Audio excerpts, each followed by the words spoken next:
We talk a lot on this program about the demise of cash.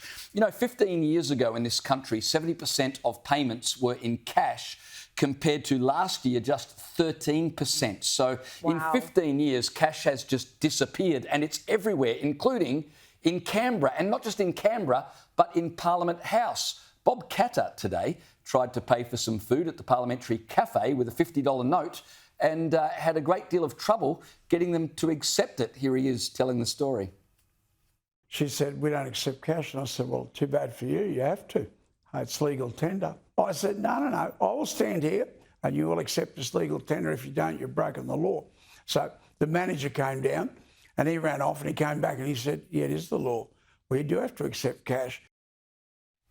Caleb, what hope have I got at my local Castle Towers shopping centre trying to convince them when you're in Parliament House and you've got to get the manager and they've got to consult to find out whether they have to take your cash or not? It's amazing, isn't it? I heard Trudy McIntosh on with Credlin earlier tonight saying that this has apparently been the go at this cafe since about 2020. So not Trump, what am I talking about? Bob Katter must have been going hungry for a fair while there. But remember when he went on that rant, he's talking about same-sex marriage. Let 1,000 blossoms bloom as far as I'm concerned, but I'm not spending any time on it because every 5 minutes someone is denied the opportunity to use their cash in this country.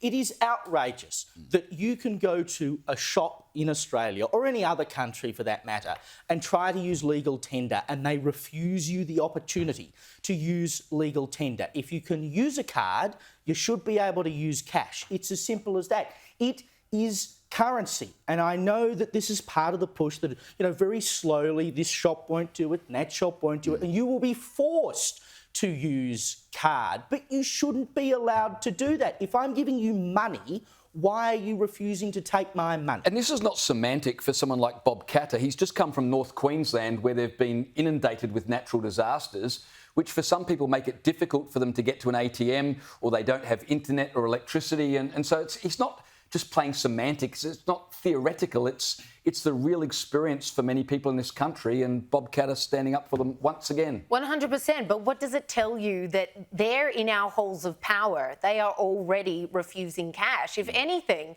they should be the ones holding out the longest, being like, no. What does that tell you about our parliamentarians? What does that tell you about where they would have us go? What does it tell you that apparently this has been the case since 2020? One of them's noticed, thank God it's Katter, and he's not having a bar of it. I love that. We need to see more of this. People highlighting businesses that are still encouraging cash. The minute I walk into a cafe or any establishment and they've got a sign at the register encouraging cash, yes, it could be a tax dodge. So it should be. I don't even care. I'm just like, this is my kind of establishment. You guys are encouraging people to keep this stuff flowing.